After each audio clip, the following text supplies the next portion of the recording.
Jacobian party का जो leader था उस समय जैकोबिन पार्टी बहुत राइस में आ गई, ठीक है। तो मैक्सिमिलन मैक्सिमिलन जो था वो फ्रांस का नया शासक बना। वो शासक नहीं था, वो एक गवर्नमेंट के अंदर ही काम कर रहा था, बट वो उसके अंडर में आ गया, ठीक है। मैक्सिमिलन के पास पावर आ गई और जैकोबिन क्लब का गवर्नमेंट बन गया वहां पे।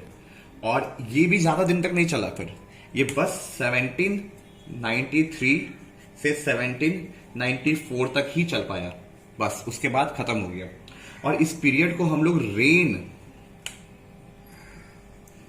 ऑफ टेरर के नाम से जानते हैं। जब मैक्सिमिलन वहां पे शासक बना फ्रांस का 1793 टू 1794, तो उस रीजन को हम लोग रेन ऑफ टेरर कहते हैं। अब रेन ऑफ टेरर क्यों कहते हैं?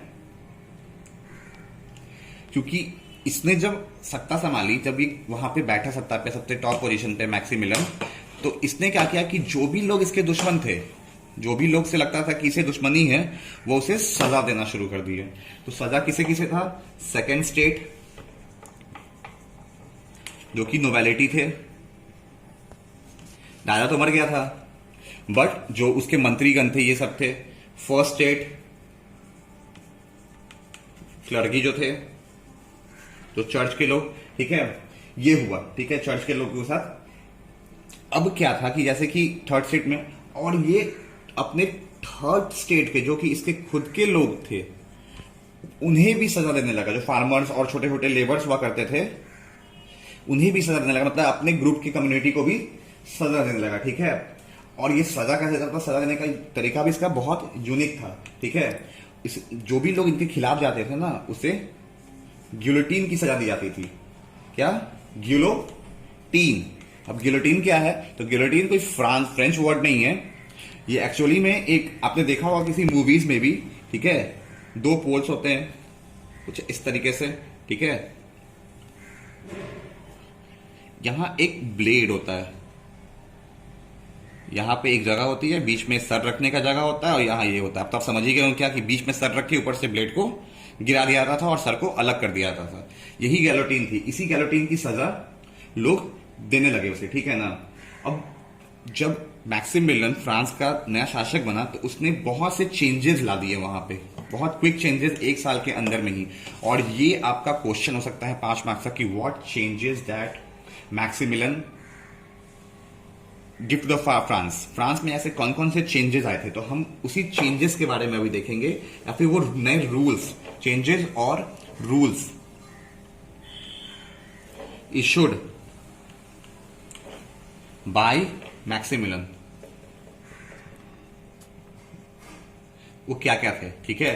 तो पहला चीज था कि वो उसने पनिशमेंट देना स्टार्ट कर दिया था। He gave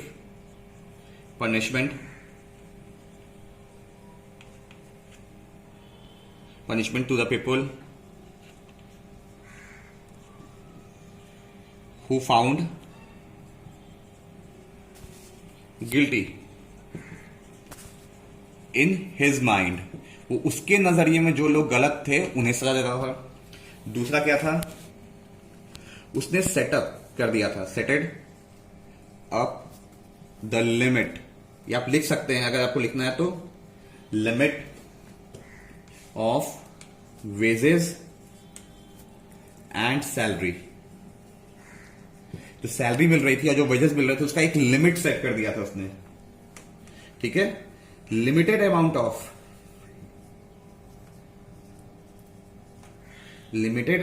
of bread and meat should be purchased. मतलब हम लिमिटेड अमाउंट ऑफ ब्रेड और मीट ही दुकान से खरीद सकते थे, ठीक है। मैं इस वीडियो को 2 मिनट छोड़ रहा हूं, अगर आपको कॉपी करना है तो आप इसे कॉपी कर सकते हैं, ठीक है। उसके बाद और भी पॉइंट्स है इसमें, ये आपके 5 मार्क्स का क्वेश्चन आ सकता है, ठीक है, कि कौन कौन से चेंजेस थे। 3 पॉइंट्स हमने देख लिए, आगे देखते हैं क्या है। Farmers have to sold their crop, और जो भी उन्हें उपजाते थे ना, एट अ फिक्स रेट। उन्हें एक फिक्स रेट पे ही वो चीज बेचनी थी गवर्नमेंट को, वो बढ़ा के उस चीज को नहीं बेच पा रहे थे, ठीक है ना। उसके बाद सबसे ज्यादा जरूरत वहां पे ब्रेड बनाने के लिए ना व्हाइट ब्रेड की जरूरत पड़ती थी, तो व्हाइट ब्रेड पे बैन लगा दिया गया। अब बहुत बड़ी प्रॉब्लम थी और उन्हें एक पॉपुलर ब्रेड खाने के लिए मजबूर किया गया सबको। इस व्हाइट ब्रेड पे पूरी तरह से बैन लगा दिया गया। एक पॉपुलर ब्रेड या इसको हम लोग ब्राउन ब्रेड भी कहते हैं, ठीक है, वो खाने के लिए फोर्स किया गया, ठीक है। इसका अगला पॉइंट था किसी भी सिटीजन को, ठीक है ना, मतलब किसी भी कोई भी पीपल को अगर हम वहां सर या मैम के नाम से बुला रहे हैं तो उन्हें सर और मैम के नाम से नहीं बुलाया जाएगा, उन्हें सिटीजन के नाम से बुलाया जाएगा। सिटीजन इंस्टीड ऑफ सर और मैम। किसी को भी सर और मैम के नाम से नहीं बुलाया जाएगा, उन्हें सिटीजन के नाम से बुलाया जाएगा। चर्च को क्लोज कर दिया गया, सारे चर्चेस को। चर्च वॉज क्लोज्ड एंड उससे क्या बना दिया गया, ऑफिसेज, बहुत सारे ऑफिसेज, काम करने का प्लेसेस, ये सब चेंजेस हो गया, ठीक है। फिर वहां के लोगों में भी इस चीज के लिए विद्रोह होना शुरू। जब उन्होंने लाजा के खिलाफ विद्रोह कर दिया था तो मैक्सिमिलियन तो एक इंसान था जो खुद लोग उन्होंने किया था, ठीक है, तो उसके खिलाफ भी विद्रोह होना जरूरी था और होता ही, और ये हुआ ही। जब जेरूसलम काउंसिल ने उससे पूछा कि आपने ऐसा क्यों किया, वाई यू डू दिस, तो उसने इसका कोई जवाब नहीं दिया। तो इससे क्या होगा कि अपडेट क्या है, 1794, ठीक है, 1794 पे कोर्ट ने मैक्सिमिलियन को गिल्टी फाउंड किया, मैक्सिमिलियन को गिल्टी फाउंड किया और उसको उसी का सजा, गिलोटीन की सजा दी गई, गिलोटीन की सजा दी गई और उसे हैंग कर दिया गया उस जगह पर और इसकी मृत्यु हो गई।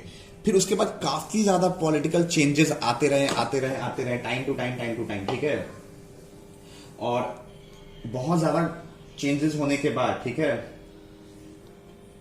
अब जो काउंसिल बनाया गया नया, तो फिर से कॉन्स्टिट्यूशन लिखा गया इतने चेंजेस आने के बाद, ठीक है। इस बार के कॉन्स्टिट्यूशन में क्या हुआ कि देयर इज नो हेड, मतलब कोई भी एक आदमी इंचार्ज नहीं होगा, ठीक है ना, और देयर आर 5 मेंबर्स, कोई एक हेड नहीं होगा, वहां पे 5 मेंबर्स होंगे, ठीक है। और जिसके पास घर है, only a person with house, मतलब जिसके पास भी घर है सिर्फ वही लोग वोट कर सकते हैं। जिनके पास घर था सिर्फ वही लोग वोट कर सकते थे। तो अब फ्रांस में वोटिंग की प्रक्रिया कैसे हो गई, पीपल ऑफ फ्रांस जो है वो चुनते थे 2 लेजिस्लेटिव काउंसिल, ठीक है, और वो 2 लेजिस्लेटिव काउंसिल जो थे वो 5 मेंबर्स को चुनते थे, ठीक है, 5 मेंबर्स को चुनते थे और वो ये 5 मेंबर्स ही डायरेक्टर होते थे, जो कि उस जगह को, तो यहां पावर एक आदमी के पास नहीं था, यहां पावर जो था वो डिस्ट्रीब्यूटेड था। पावर क्या था, डिस्ट्रीब्यूटेड था, मतलब बटा हुआ था सब लोगों में, 5 मेंबर्स में। लेकिन फिर भी जानते हैं कि ये चीज सही से चल नहीं पा रही थी और अब क्या हुआ कि ये 5 मेंबर जो है वो काउंसिल से ही लड़ने लगे। फिर जाके डिमोलिशमेंट स्टार्ट हो गया, फिर से ये फॉल होने लगा, फॉल होते होते फिर एक आदमी का राइज हुआ उस जगह पे। वो एक आर्मी मेंबर था जिसका नाम आप लोग बहुत अच्छे तरीके से जानते हैं, इसका नाम है नेपोलियन बोनापार्ट, ठीक है।